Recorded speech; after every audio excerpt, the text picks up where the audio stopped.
Hello dear students, what do you see in my hands? Snake. It's a snake.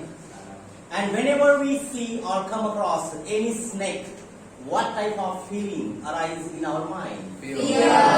Of course, we fear snakes. Generally, all types of snakes. But what do you think? All snakes are harmful? No. Yes, all snakes are not harmful. All snakes are not poisonous. Can you give me some names of the breeds of the snakes that are poisonous? Black Mamba, King Cobra. Yes, king cobra is there. Black mamba is there. It is poisonous. Rattlesnake. Rattlesnake is poisonous. Very good. Okay, can you give me some names of the snakes which are not harmful or not poisonous? Anaconda. Anaconda. It's anaconda. Okay. And generally, Garden snake. garden snakes are not poisonous. So dear students, the poem that we are going to see today, that is based on the snake. The name of this poem is Snake Trine. The Snake Trine. The poet of this poem, The Snake Trine, is W.W.E. Ross. Now talking about this poet, W.W.E. Ross is his full name, William Wrighton Eustace Ross. He was born on 14th June 1894 and died on 26th August 1966. W.W.E. Ross, he was a Canadian poet. And along with the poet, he was geophysicist also. Now, in this poem, The Snake Trine, what is there that we'll see here actually? At the first, we are going to listen to the poem properly.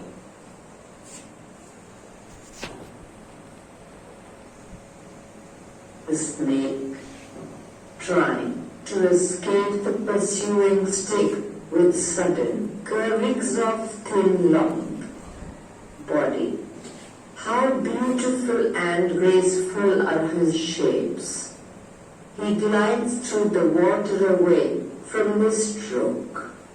Oh, let him go over the water into the reeds to hide without hurt. Small and green, he is harmless even to children. Along the sand, he lay unobserved and chased away. And now he vanishes in the ripples among the green slim reeds. Yes, this is the poem. In this poem, actually, the poet wants to say that most of us think snakes as fearsome symbol of death.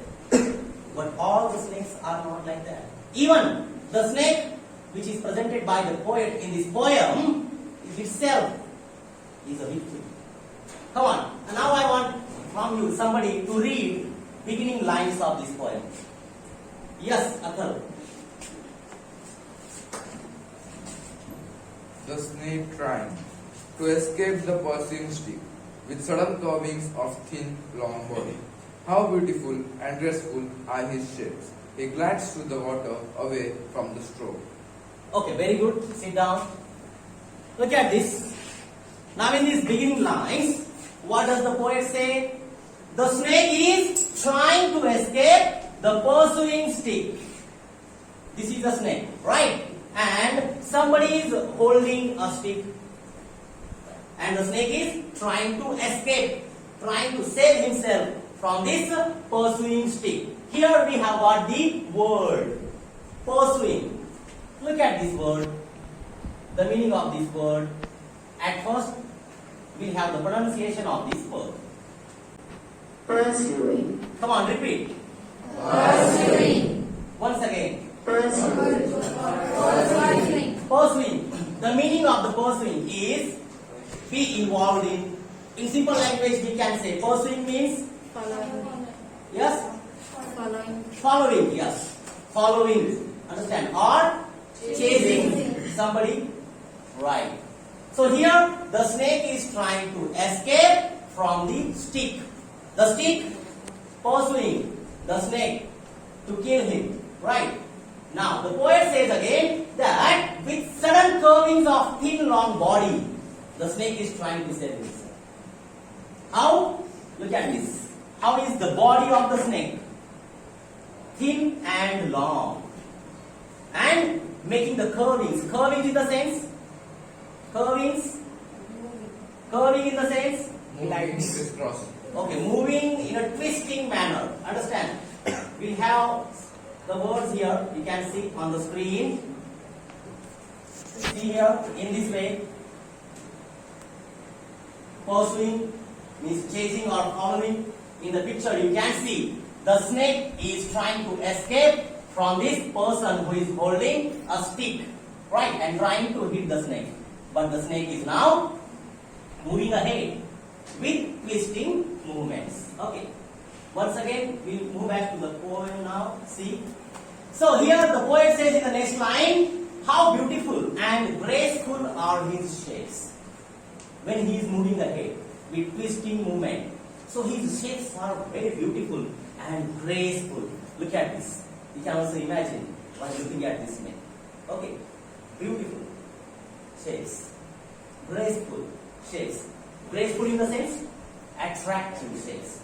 Understand? And here, he glides through the water away from the stroke. Okay. This is the stroke actually, and he glides. Glides means moves, goes through the water away from this stroke. Understand? Now in the next lines, we see what does the poet say. Now I want from girls, somebody stand up and read the next lines. Yes, Mauli? Or let him go over the water into the reeds to hide without hurt.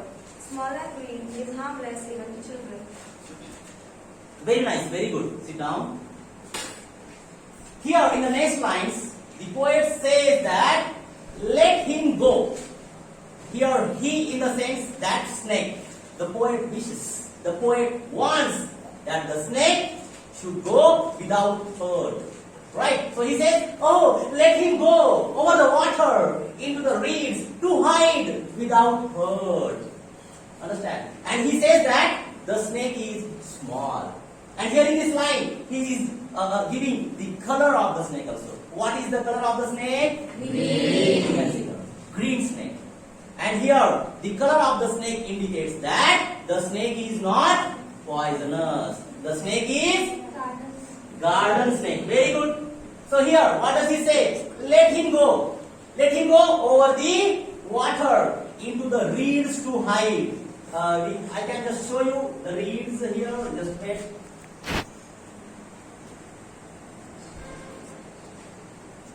See here. Reeds means what? Water or marsh plants with thick stems. Here, this side, you can see. Into the water, marsh plants are there. Okay. With thick stems, this is called reed. And the poet wishes that snake to hide right among these reeds into the water. Understand? See here. Here we have one word. Look at this in the poem. Here. Hide. Okay, hide. Now this word hide can be used as a verb and as a noun also. As a verb, we know the meaning of this word hide. Okay, can you tell me the meaning of this word hide as a noun? Yes, anybody? Yes, sir. Skin color. Okay, skin color. Okay, you're quite good.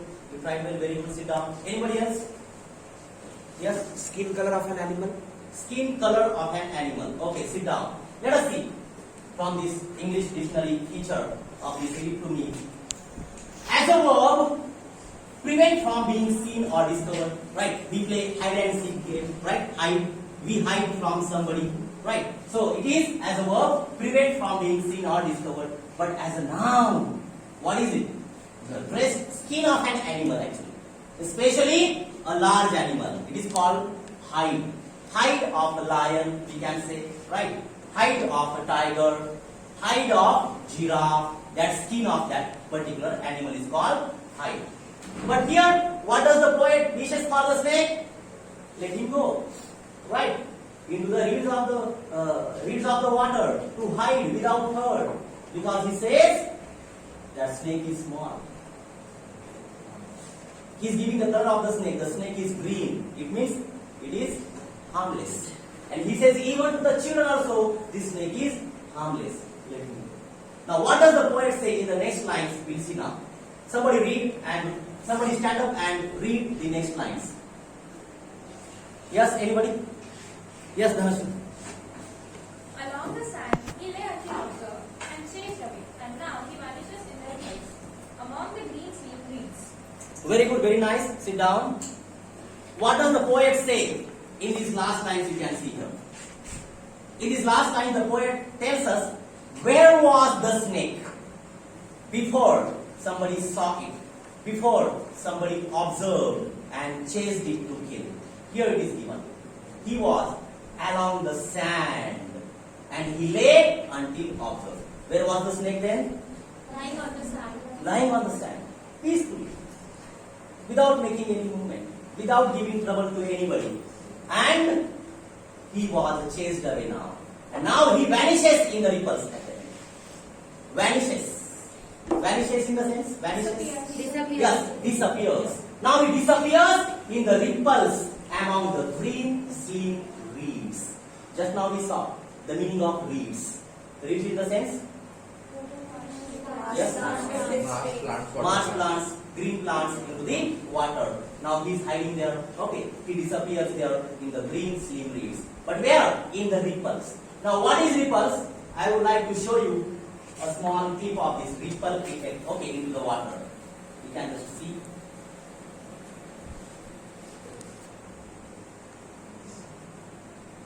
So here, as you are watching on the screen, the waves into the water, these are called ripples. Understand?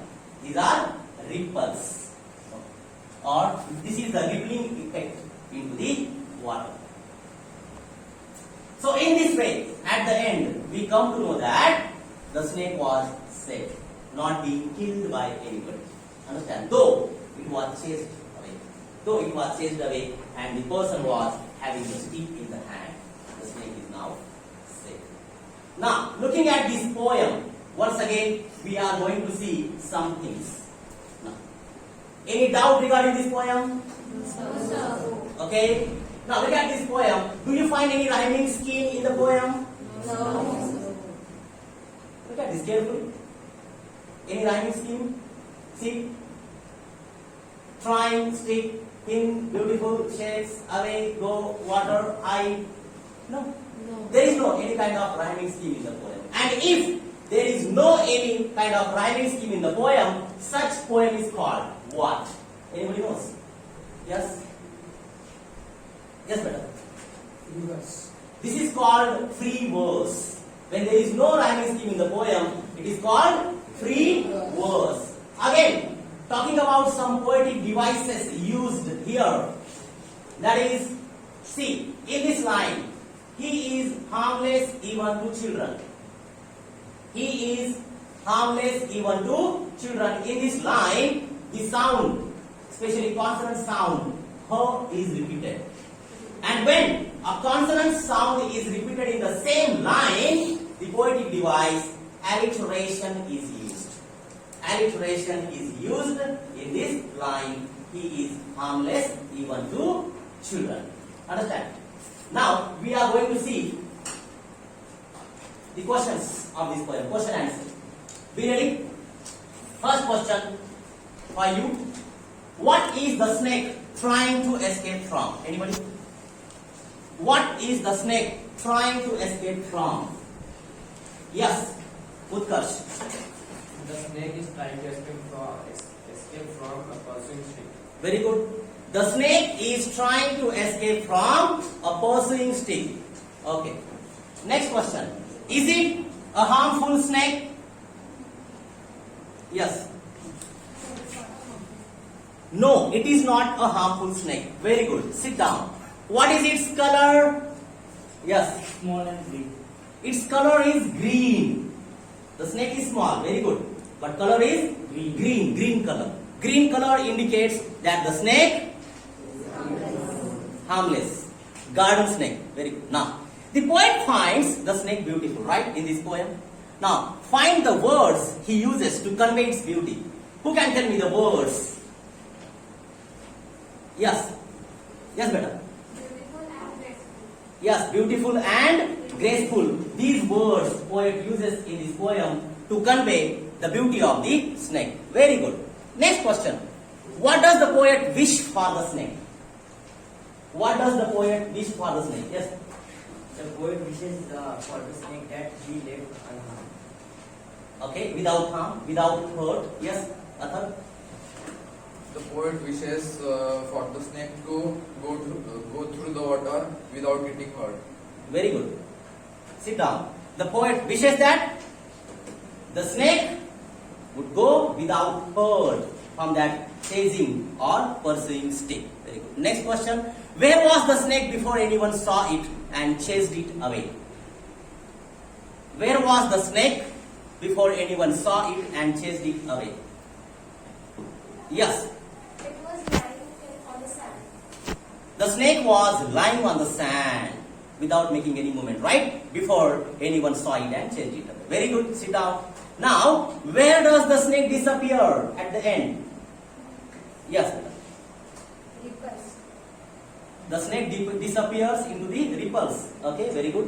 In the Anybody reeds. else? In the reeds. Okay, in the reeds. Okay, sit down. Yes. Yes. Yes.